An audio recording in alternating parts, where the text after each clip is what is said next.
Indrajit study point में आप सभी का स्वागत है। हम पढ़ रहे हैं एनसीईआरटी क्लास 9 समकालीन भारत 1, जिसमें चौथा पार्ट है जलवायु। हम हिंदुस्तान के जलवायु के बारे में पढ़ेंगे। चलिए देखते हैं, शुरू कर देते हैं।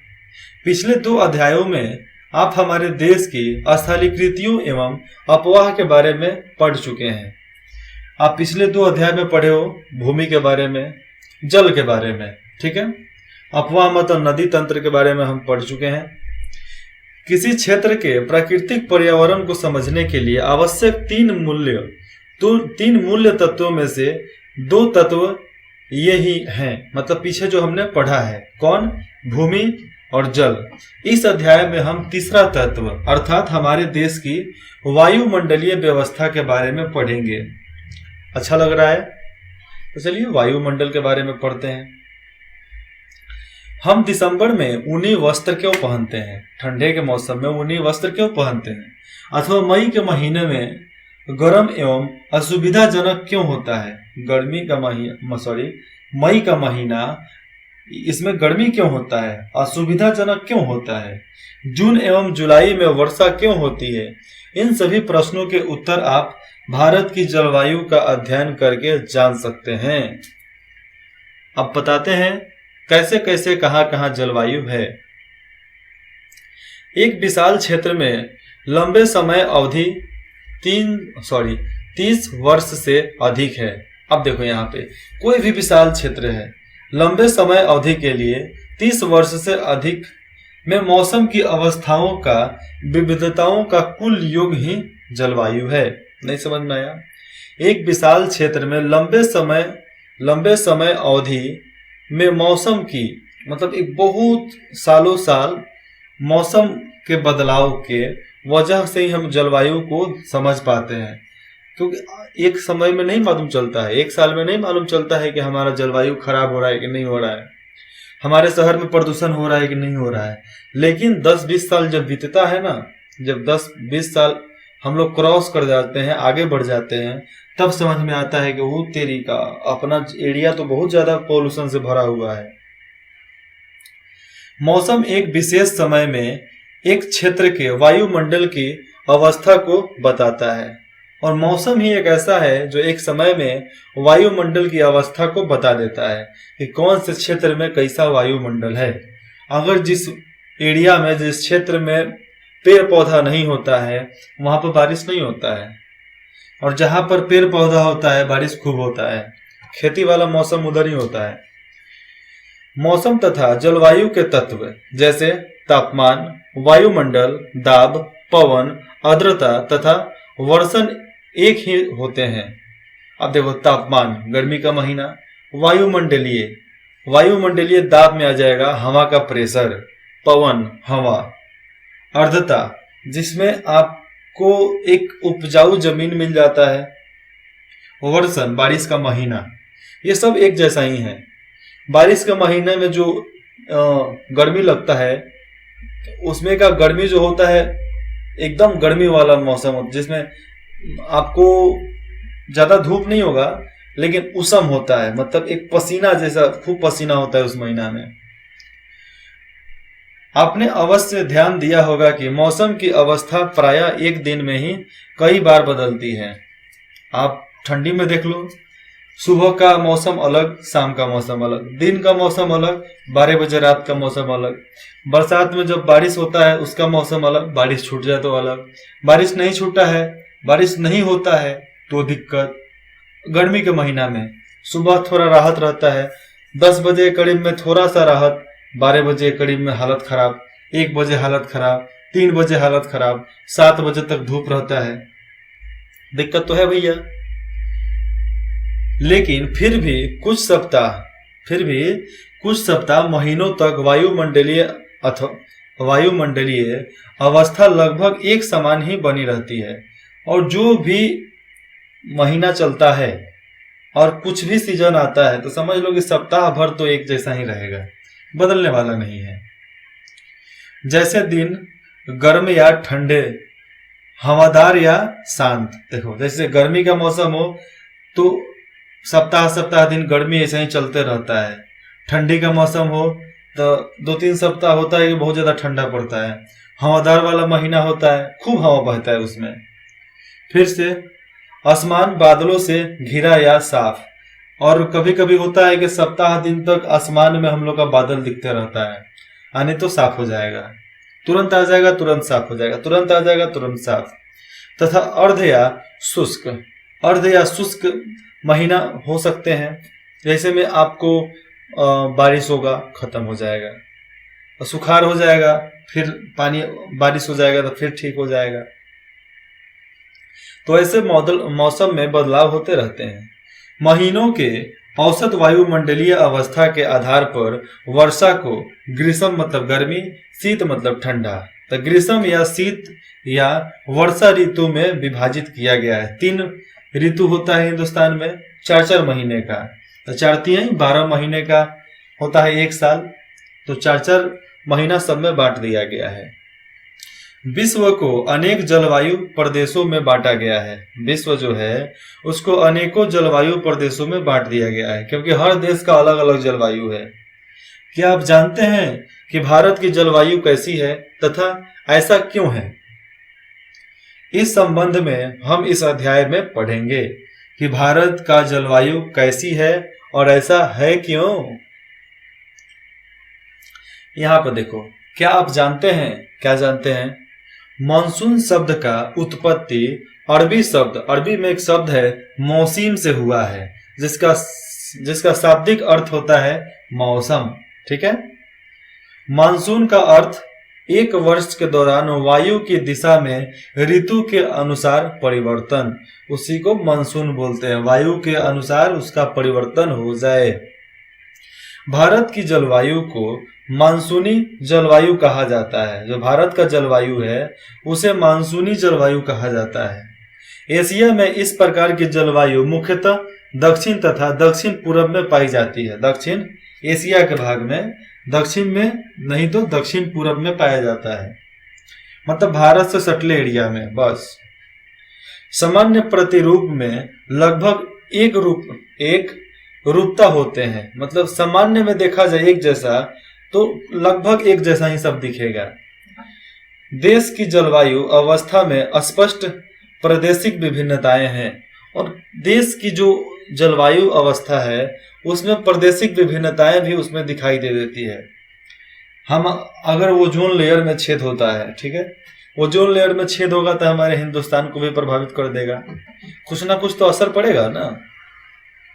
इसीलिए बोला जाता है पॉल्यूशन कंट्रोल, तो एक मतलब फॉर्म साइन किया है पूरा वर्ल्ड मिलकर कि हम पॉल्यूशन को कंट्रोल करके रखेंगे, लेकिन फिर भी चाइना मानने वाला नहीं है। उसके मन में क्या पता कौन सी खुरपाती दिमाग चलते रहता है हमेशा। आइए हम 2 महत्वपूर्ण तत्व तापमान एवं वर्षण को लेकर देखें कि एक स्थान से दूसरे स्थान पर तथा एक मौसम से दूसरे मौसम में इनमें किस प्रकार की विभिन्नता होती है। अब महत्वपूर्ण बात यह है कि स्थानों के अनुसार मौसम बदलता कैसे है, और एक मौसम से दूसरे मौसम में, दूसरे मौसम से फिर उस मौसम में कैसे विभिन्नताएं दिखाई देती है। गर्मी में राजस्थान के मरुस्थल, गर्मी के महीना में राजस्थान मतलब क्या, रेगिस्तान में कुछ स्थानों का तापमान लगभग 50 डिग्री सेल्सियस तक पहुंच जाता है। कितना, 50। और बाकी निचला एरिया में जिस तरह यूपी हो गया, बिहार हो गया, झारखंड हो गया, इधर 45-40 होता है तो लोगों का हालत खराब, लोग मरने लगते हैं लू से। जबकि जम्मू कश्मीर में एक गांव है, मतलब एक जगह है, उसको बोलते हैं पहलगाम। पहलगाम में तापमान लगभग 20 डिग्री सेल्सियस रहता है गर्मी के महीना में। कितना, 20 डिग्री सेल्सियस। सर्दी की रात में जम्मू कश्मीर में द्रस्त का तापमान, और सर्दी के महीना में जम्मू कश्मीर का जो बर्फीला एरिया है द्रास्त, उसका तापमान -45 डिग्री सेल्सियस हो जाता है। यह सेल्सियस याद रखना, एग्जाम में पूछा जाता है, तो -45 डिग्री तक हो सकता है। जबकि तिरुवनंतपुरम किधर है, केरल के तिरुवनंतपुरम में यह 22 डिग्री सेल्सियस हो सकता है। गर्मी हो, ठंडी हो, कोई भी महीना हो, बरसात हो, उधर का मौसम 20 से 30 के बीच में होगा। कितना? 20 डिग्री सेल्सियस से लेकर 30 डिग्री सेल्सियस के बीच में ही होता है केरल का मौसम। और केरल का राजधानी है तिरुवनंतपुरम। क्या है? तिरुवनंतपुरम। याद रहेगा। क्या आप जानते हैं कुछ क्षेत्रों में रात एवं दिन के तापमान में बहुत अधिक अंतर होता है। थार के मरुस्थल में दिन का तापमान 50 डिग्री सेल्सियस तक हो सकता है, जबकि उसी रात, गर्मी के महीने में ही दिन में उसी रात यह नीचे गिरकर 15 डिग्री सेल्सियस तक पहुंच जाता है। गर्मी में 50, दिन में 50 और रात को 15 डिग्री सेल्सियस। समझो कितना। गर्मी में एकदम टी शर्ट खोल के घूमो और ठंडी में एकदम जैकेट पहन कर सूतो। दूसरी ओर केरल या अंडमान निकोबार में दिन तथा रात का तापमान लगभग समान ही रहता है, एक जैसा ही रहता है। ना बढ़ेगा ना घटेगा, सब बराबर। इसीलिए केरल में चले जाओ, तमिलनाडु में चले जाओ, उधर इंफ्रास्ट्रक्चर बहुत ज्यादा है। हैदराबाद में चले जाओ, क्योंकि उधर का लोग उन लोगों को लड़ने के लिए बहुत कम समय मिलता है। मतलब उधर कोई भी राजा शासन किया तो उधर ज्यादा कब्जा नहीं कर पाया, क्योंकि वो ऐसा भागी था कि वहां पर जल्दी कब्जा नहीं होता था। लेकिन अंग्रेज सब कब्जा किए। अंग्रेज पूरे हिंदुस्तान को कब्जा किए। और जो छोड़े थे, भारत जब आजाद हुआ तो भारत कब्जा कर लिया उस पर। चल बेटा तू मेरे में मिल जा, इधर उधर नहीं जाने का ना, पप्पा इज हियर। अब वर्षण की ओर ध्यान दें, वर्षा ऋतु की तरफ ध्यान दें। वर्षण के रूप तथा प्रकार में ही नहीं, बल्कि इसकी मात्रा एवं ऋतु के अनुसार वितरण में भी विभिन्नता होती है। हर तरीके से इसका बदलाव होता है। बरसात के ऋतुओं के महीना में, वर्षा ऋतु के महीने में हिमालय में वर्षण अधिकतर हिम के रूप में होता है। और अब चले जाओ हिमालय में, तो हिमालय में वर्षा पानी की नहीं होती है, वहां पर बर्फ बरसता है। क्यों? बरसता तो पानी ही है, लेकिन होता क्या है, वहां पे तापमान 0 डिग्री सेल्सियस होने की वजह से आसमान में तापमान बहुत कम होता है, ऑक्सीजन भी कम होता है, तो वहां पर पानी जम जाता है। तो जम जाता है तो बर्फ ही नीचे गिरता है, इसलिए वहां पर बर्फ की बारिश होती है, हिम। तथा देश के शेष भाग में यह वर्षा के रूप में होती है और देश के दूसरे भाग में यह पानी बरसता है। वार्षिक वर्षण में, साल में जो वर्षा होती है, वार्षिक वर्षण में विभिन्नता। मेघालय कहाँ है? मेघालय अब चल जाओ ईस्ट में, हिंदुस्तान के पूरब में। मेघालय में 400 सेंटीमीटर से लेकर लद्दाख एवं पश्चिम राजस्थान में, अब देखो उधर होता है कितना, 400 सेंटीमीटर। और अब लद्दाख में चले जाओ, लद्दाख एवं पश्चिमी राजस्थान में 10 सेंटीमीटर से भी कम होती है। मेघालय में आपको 400 सेंटीमीटर और राजस्थान और लद्दाख में 10 सेंटीमीटर वर्षा होती है। देश के अधिकतर भागों में जून से सितंबर तक वर्षा होती है, लेकिन कुछ क्षेत्र जैसे तमिलनाडु तट पर अधिकतर वर्षा अक्टूबर एवं नवंबर में होती है। बाकी जगह पर तो ठीक है, जून से लेकर सितंबर तक, लेकिन तमिलनाडु का जो तट है उधर अक्टूबर नवंबर में बारिश होता है और जम के बारिश होता है। इतना बारिश होता है कि उधर के लोग परेशान हो जाते हैं। मेरे बहुत सारे दोस्त हैं उधर के जो वहां पे रहते हैं चेन्नई में, वो बोलते हैं कि इतना बारिश होता है कि पूछो ही नहीं। सामान्य रूप से तटीय क्षेत्रों के तापमान में अंतर कम होता है। जो तटीय क्षेत्र होता है ना, उसमें अंतर कम होता है। जैसे देश के आंतरिक भागों में, देश के अंदर मौसमी या ऋतुनिष्ठ अंतर अधिक होता है। उत्तरी मैदान में, उत्तर के साइड में चले जाओ तो उत्तरी मैदान में वर्षा की मात्रा सामान्यतः पूरब से पश्चिम की ओर घटती जाती है। और देखो उत्तर में जो होता है ना, पूरब से जो पानी आता है धीरे धीरे कम होते हुए तब उत्तर में जाता है और उधर कम गिरता है। आप अनुमान लगा सकते हो, गर्मी के महीने में चाहे किसी के महीने में जब हवा बहता है तो जब पूरब से आता है तो ठंडा हवा लगता है, और जब पश्चिम से हवा बहता है तो पूरा झोंकाड़ कर रख देता है कि नहीं। तो यही चीज है वायुमंडलीय, क्योंकि उधर से राजस्थान से आएगा, राजस्थान से होते हुए टाउन होते हुए तब आता है, इसलिए हवा गर्म हो जाता है। लेकिन जो बे ऑफ बंगाल से आता है एकदम ठंडा आता है, क्योंकि उधर फुहारा लेकर आता है साथ में।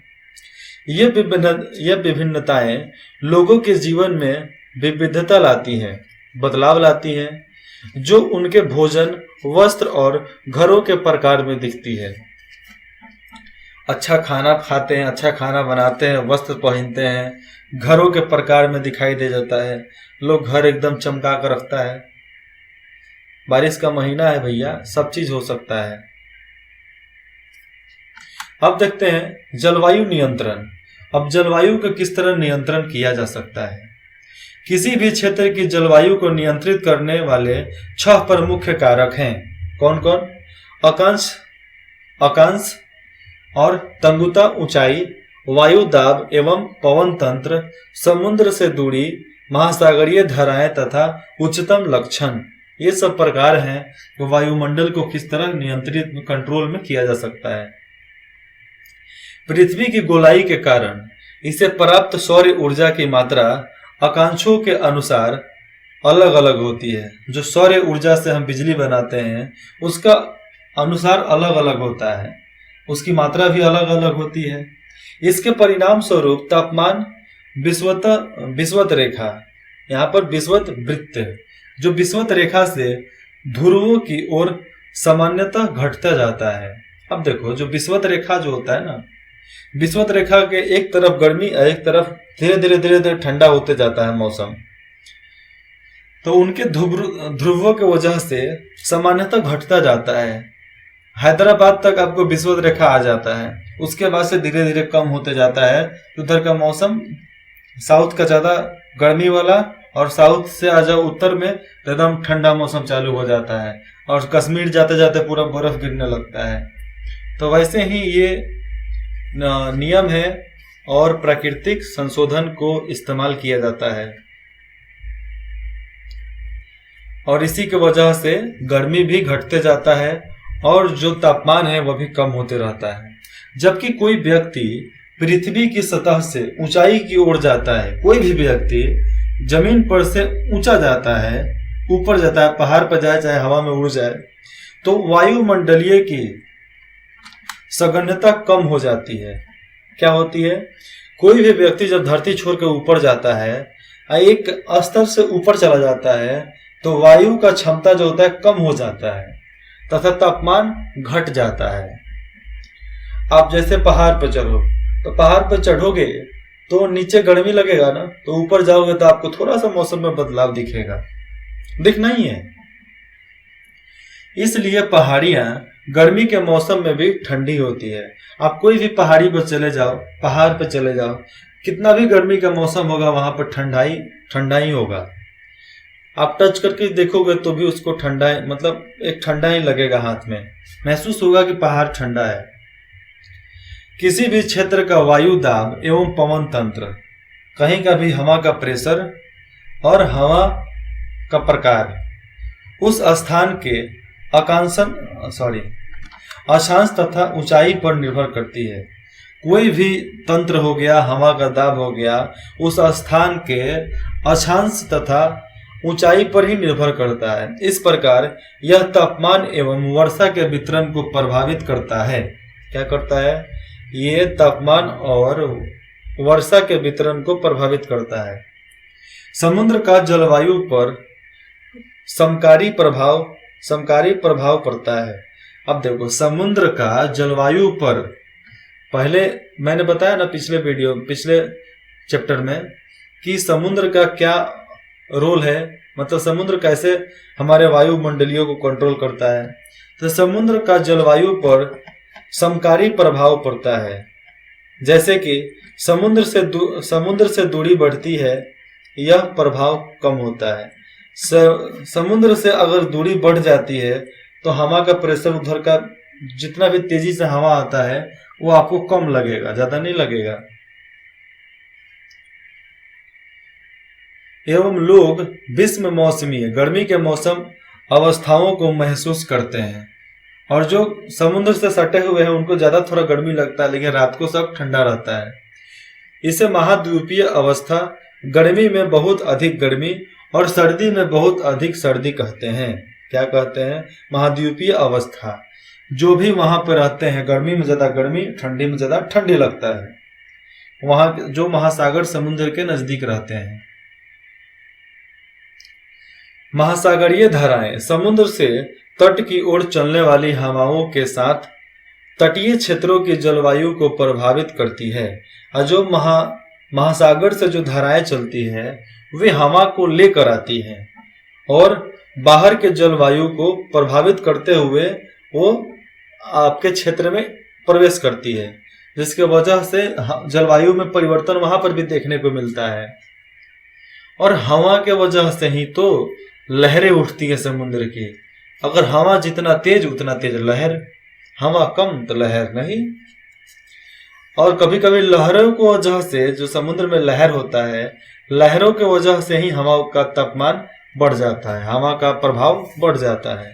उदाहरण के लिए कोई भी तटीय क्षेत्र जहां गर्मी या ठंडी जलधाराएं बहती है, कोई भी तटीय क्षेत्र है जहां पर गर्म या ठंडी जलधाराएं बहती है, जलधाराएं क्या, पानी बहता है, ठंडा चाहे गर्म, वह जलवायु के दिशा समुद्र से तट की ओर हो। कोई भी वायु की दिशा समुद्र से तट की तरफ होता है। पानी आ गया, पानी से आपको वो कहाँ जाएगा? पानी से आपको तटीय क्षेत्र पे जाता है वो हवा, तब वह तट गर्म या ठंडा हो जाएगा। अगर देखो पानी दिन में गर्म रहता है, ऊपर का पानी गर्म रहता है, तो हवा उधर से आएगा तो क्या होगा? गर्म हवा लाएगा, तो मौसम गर्म। रात को ठंडा हो जाता है, तो रात को जब ठंडा हो जाएगा तो हवा जब समुद्र को छू के निकलेगा तो क्या हो जाएगा? ठंडा हो जाएगा। जब ठंडा हो जाएगा तो जब तटीय क्षेत्र में प्रवेश करेगा तो जलवायु के परिवर्तन, मतलब जलवायु जो भी है उस समय शहर का, उसमें परिवर्तन ला देगा। तो जब परिवर्तन ला देगा तो उसके वजह से ठंडा लगने लगेगा, तो ठंडा लगने लगेगा तो सब कोई के कम्बल चादर बेडशीट सब निकल जाएगा। ज्ञात कीजिए, विश्व के अधिकतर मरुस्थल उष्णकटिबंधीय भागों में स्थित महाद्वीपों के पश्चिम किनारे पर क्यों स्थित है? कोई भी मरुस्थल है वो कटिबंधीय भाग महाद्वीपों के, जो भी महाद्वीप है उसके पश्चिमी किनारे पर क्यों स्थित है? कोई भी रेगिस्तान है तो आप वहीं देखोगे, किसी भी समुद्र, मतलब कोई भी एरिया जो हो गया ना देश, उस देश के पश्चिमी भाग में ही आपको मिलेगा रेगिस्तान, पूरब में नहीं मिलेगा, पश्चिम में मिलेगा। क्यों? उधर थोड़ा गर्मी ज्यादा होता है। अंत में किसी स्थान की जलवायु को निर्धारित करने में ऊंचावच की भी महत्वपूर्ण भूमिका होती है, और जलवायु को निर्धारित करने के लिए ऊंचाव की भी महत्वपूर्ण भूमिका उसमें होता है। ऊंचा होगा तो वहां से भी जलवायु में परिवर्तन हो जाता है। ऊंचे पर्वत ठंडी अथवा गर्म वायु को अवरोधित करते हैं। अब देखो वहां पर जो ऊंचे पर्वत है वे ठंडी अथवा गर्म हवा जो उतना भी होता है उसको प्रभावित करके उसको बदल देते हैं। यदि उनकी ऊंचाई इतनी हो कि वे वर्षा लाने वाली जलवायु के रास्तों को रोकने में सक्षम हैं, अगर उनकी ऊंचाई इतना हो, जो बारिश लाता है बादल, उस हवा को रोक सके, उसको रोकने में सक्षम है, तो ये उस क्षेत्र में वर्षा का कारण भी बन सकता है। अगर आपको समझो कि पहाड़ कोई बहुत ऊंचा है और जो हवा ला रहा है बारिश खींचकर, मतलब बादल को ला रहा है, और पहाड़ क्या किया? उसको रोक दिया, आगे नहीं जाने देगा, तो बादल वहीं पर रहेगा, धीरे धीरे उसमें सिलन आ जाएगा और वहां पे बारिश होने लगेगा। अब जब बारिश होने लगेगा तो वर्षा का कारण होगा, तो वर्षा का कारण होगा तो बाढ़ आएगा, बाढ़ आएगा तो सब लोग का जान माल का हानि हो जाएगा। तो पर्वतों के पवन विमुख ढाल अपेक्षाकृत सूखे रहते हैं, और जो भी ये पर्वत का ढाल होता है वे एक तरह से सूखे होते हैं, एकदम सुखा जैसा रहता है वो, कि पानी आए तो कुछ वो सोख लेवे और सोखने के बाद अपने में उसको भर लेवे और बाद में धीरे धीरे लोगों मतलब पहाड़ से धीरे धीरे गिराते रहे पानी को प्रेशर के वजह से। इसीलिए तो कभी देखते हो पहाड़ से किस तरह वाटरफॉल निकलता है।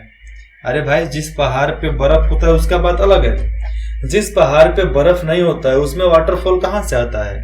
पानी को वो सूख लेता है, सूखने के वजह से नीचे से आपको पानी को ऊपर देता है। अब जिस तरह पेड़ है, पेड़ क्या करता है, नीचे से पानी सोखता है जमीन से और अपने चारों तरफ डाली में, पत्ता में, टहनी में, हर तरफ पे पानी देता है कि नहीं देता है? तो वैसे ही पहाड़ भी काम करता है। पहाड़ नीचे से पानी को खींचकर और बाहर फेंक देता है। अब वो बाहर कहीं से फेंक सकता है, जहां से उसको रास्ता मिल जाए वहां से फेंक देगा। आगे पढ़ेंगे भारत की जलवायु को प्रभावित करने वाले कारक, भाग 2 में। अगर आपको कुछ भी डाउट हो तो आप कमेंट में पूछ सकते हैं। इंद्रजीत स्टडी पॉइंट में जुड़ने के लिए आप सभी का बहुत बहुत धन्यवाद।